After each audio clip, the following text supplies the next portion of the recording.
क्या सुहाना गांव अब सुरक्षित रहेगा या इसके रहस्य का एक और अध्याय शुरू होगा? आर्या के बलिदान के बाद सुहाना गांव फिर से सामान्य हो गया। लोग अपनी पुरानी जिंदगी में लौट आए, लेकिन गांव की कहानी अब भी रहस्य और श्रद्धा का विषय बनी रही। हर साल गांव के लोग किले के पास जाकर आर्या के स्मारक पर फूल चढ़ाते और उसकी आत्मा को धन्यवाद देते। गांव में सब कुछ सामान्य लग रहा था। किसान अपनी फसल काट रहे थे, बच्चे खुले मैदानों में खेल रहे थे और बाजार फिर से गुलजार हो गए थे। लेकिन एक दिन गांव के एक बच्चे अनय ने किले के पास खेलते हुए एक अजीब चमकती चीज देखी। वह एक छोटा सा क्रिस्टल था, जिसे देखकर अनय मंत्रमुग्ध हो गया। उसने क्रिस्टल को उठाया और घर ले आया। जैसे ही उसने उसे अपनी मां को दिखाने की कोशिश की, क्रिस्टल अचानक से गर्म हो गया और टूटकर धूल में बदल गया। उस रात गांव में अजीब घटनाएं होने लगी। गाड़ियों के इंजन अचानक बंद हो गए। बिजली बार बार चमकने लगी, जैसे आसमान कुछ कहना चाहता हो। और कुछ लोगों ने अपनी खिड़कियों के पास अजीब परछाइयां देखीं। गांव के बुजुर्गों ने इसे किले के श्राप से जोड़ा। क्या आर्या का बलिदान व्यर्थ गया? उन्होंने आशंका जताई।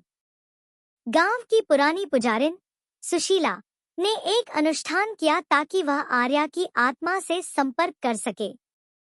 अगली सुबह जब वह ध्यान में बैठी थी, उसे आर्या की आवाज सुनाई दी। गांव पर कोई नया खतरा मंडरा रहा है। जो शक्ति मैंने समाप्त की थी, वह अब किसी और रूप में वापस आ रही है। मेरी मदद चाहिए। सुशीला ने गांव वालों को यह बात बताई। उन्होंने तय किया कि किले के रहस्यों को दोबारा खंगाला जाएगा। गांव के 4 युवाओं अनय, तनीषा, विक्रांत और आरव ने इस रहस्य को सुलझाने का बीड़ा उठाया। वे चारों किले के अंदर गए। किले के नीचे एक पुरानी सुरंग थी, जो अब पहले से ज्यादा गहरी लग रही थी। सुरंग की दीवारों पर अजीब निशान और संदेश उभरे हुए थे। उन संदेशों को पढ़ने पर पता चला कि गांव का श्राप अब पूरी तरह समाप्त नहीं हुआ था। जब तक तीनों ताबीज को एक साथ नष्ट नहीं किया जाएगा, तब तक श्राप लौटता रहेगा। लेकिन समस्या यह थी कि तीसरा ताबीज, जिसे आर्या ने अपने बलिदान के समय इस्तेमाल किया था, अब गायब था। किले के अंदर केवल 2 ताबीज पाए गए। गांव वालों ने यह भी जाना कि इन ताबीजों को नष्ट करने के लिए आत्मा की अग्नि नामक एक प्राचीन अनुष्ठान करना होगा। लेकिन इसे करने के लिए किसी को अपना जीवन बलिदान देना होगा। अनय, जिसने क्रिस्टल उठाया था, ने अपनी गलती को समझा। अगर मैंने यह सब शुरू किया है, तो इसे खत्म करने की जिम्मेदारी भी मेरी है। गांव वालों ने उसे रोकने की कोशिश की, लेकिन अनय अडिग था। आर्या ने हमें बचाने के लिए अपनी आत्मा त्याग दी। अब हमारी बारी है। अनुष्ठान की रात गांव का हर व्यक्ति किले के पास इकट्ठा हुआ। पुजारिन सुशीला ने मंत्र पढ़ना शुरू किया और अनय ने 2 ताबीजों को अग्नि में रखा।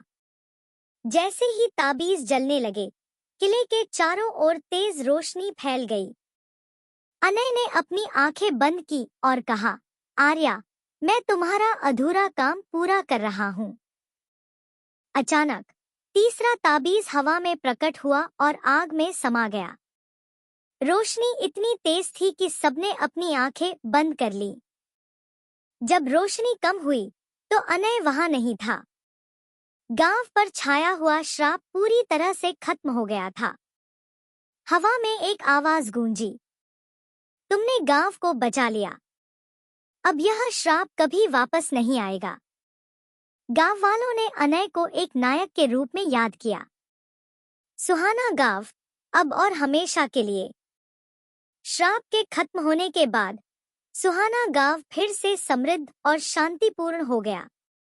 किले को संरक्षित किया गया और हर साल एक मेले का आयोजन होता, जहां लोग आर्या और अनय को याद करते। क्या सुहाना गांव हमेशा सुरक्षित रहेगा? शायद, पर रहस्यों की परछाइयां कभी-कभी लौट आती हैं।